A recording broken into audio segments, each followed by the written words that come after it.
மொழியை வடிவமைப்பதற்கு இத்தகு ஆய்வுகள் மட்டுமே உதவாது. காலந்தோறும் பெண் பதிவுகளை ஆய்வுக்கு உட்படுத்தும் போதே பெண் மொழியின் கூர்மையை சாத்தியப்படுத்த இயலும். பெண்ணின் இயற்கையான வாழ்க்கை முறை, மன உணர்வுகள் போன்றவற்றை தந்தை வழி சமூகத்திற்கு ஏற்ற மாற்றி அமைத்திடும் தேவையினை சங்க கவிதைகள் நிறைவேற்றியுள்ளன. அவ்வகையில் அல்லூர் நன்முல்லையார், மாரோகத்தின் அப்பசலையாரின் பாடல்கள் ஆராயப்பட்டு அவர் தமது கவிதை மொழியின் தனித்துவம் பால் அடையாளத்துடன் இனங்காணுவதாக இக்கட்டுரை அமைகிறது. சமூக மதிப்பீட்டில் பெண் இன்றைய மொழியின் மையமாக பெண்மை இல்லை.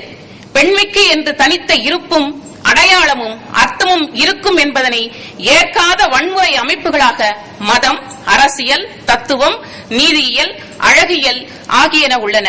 பெண்மைக்கு இன்று இயற்கை இயல்பு இல்லை. பெண்மையை சமூகம் வடிவமைக்கின்றது. இதில் பெண்மை தான் என்பதை இழந்து நிற்கிறது. பெண்ணின் உடல் ஆணுக்கான உடலாக, ஆணை ஏற்கும் உடலாக, ஆணுக்கு எல்லா வகையிலும் ஒடுங்கிய உடலாக உருமாற்றப்பட்டுள்ளது.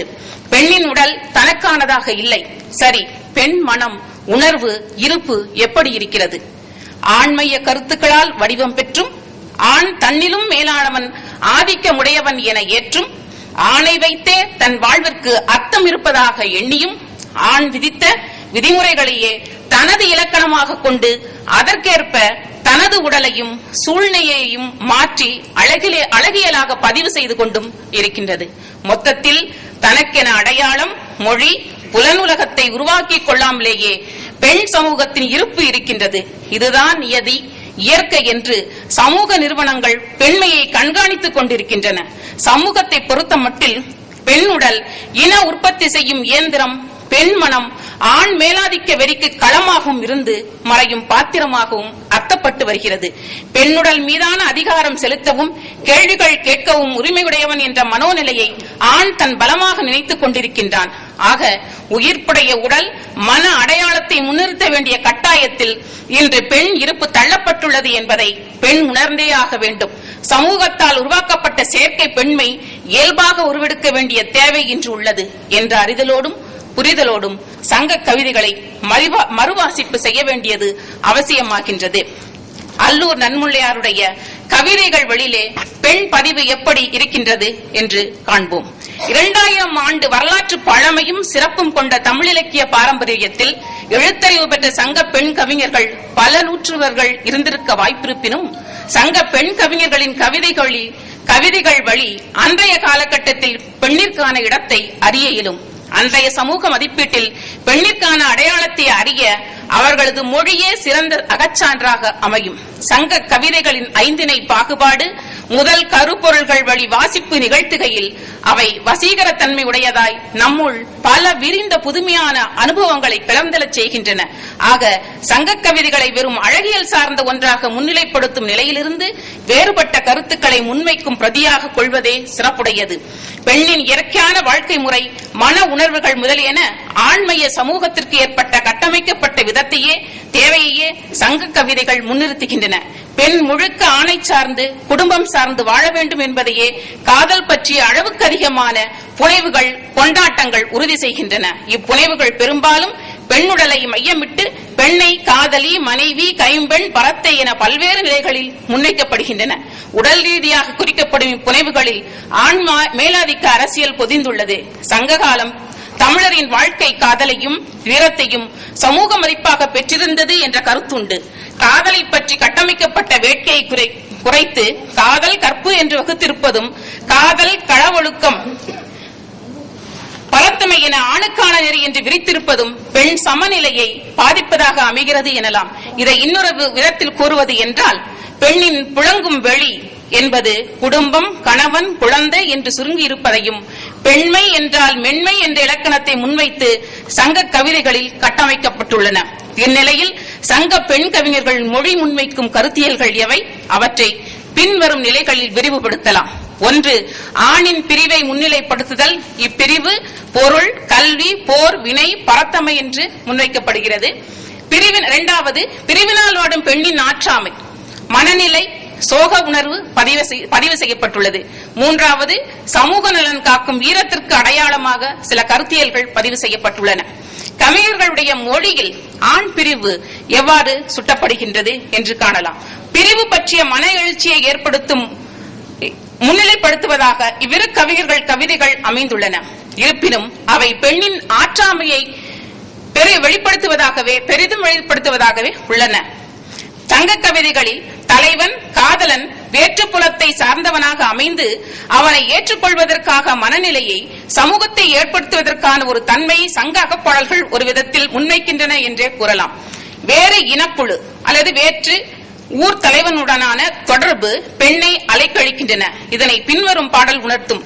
நோமன் நெஞ்சே நோமன் நெஞ்சே புன்புலத்து அமர்ந்த சிறியளை நெருஞ்சி கட்டியின் புதுமலன் முட்பயந்தாங்கு இனிய செய்தாம் காதலர் இன்னா செய்தல் நோமன் நெஞ்சே.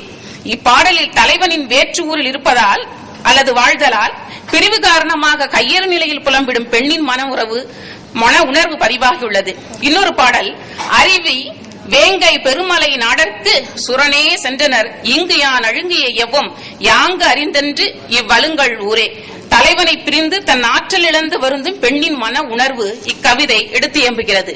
ஆணின் பிரிவு அறியாத நிலையில், தகவல் தொடர்பு இல்லாத சூழ்நிலையில், கொடிய பாலை பெருங்காடு வன விலங்குகள் காரணமாக கணவனின் இருப்பு என்பது கேள்விக்குறியான நிலையில் பெண் வீட்டில் தனித்த தன் இருப்பை எப்படி சகித்துக் கொள்வது என்ற நிலையே அவர்களது சோக உணர்வு.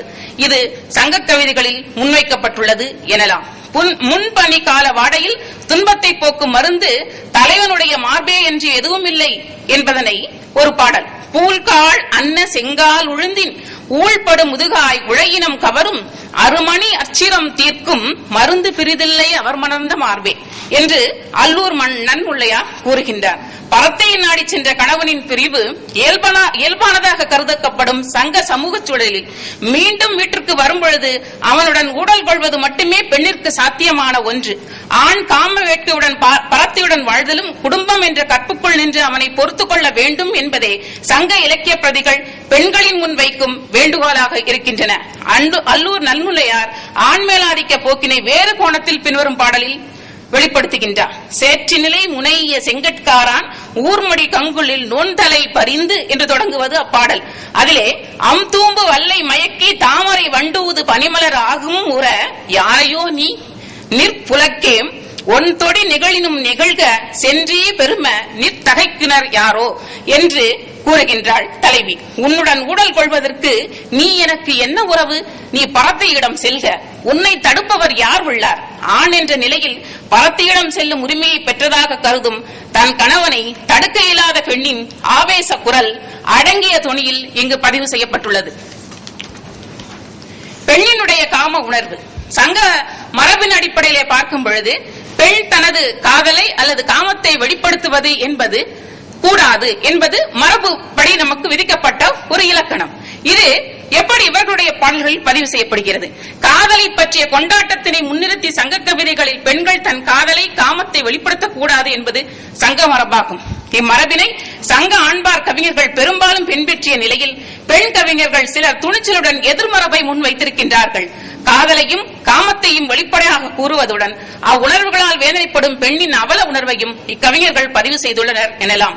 தன் உடலை பசலை நோய் படர்ந்து தலைவனுக்கு உதவாமல் போயிற்று என்று வருந்தும் தலைவி பெண் மடமகள் மென்மையானவள் என்ற கருத்தை மறுதளித்து மனத்தடைகளற்ற வெளிப்பாட்டின் மூலம் கொப்பளிக்கும் பெண் காமம் பின்வரும் கவிதைகளில் பதிவாகியுள்ளது.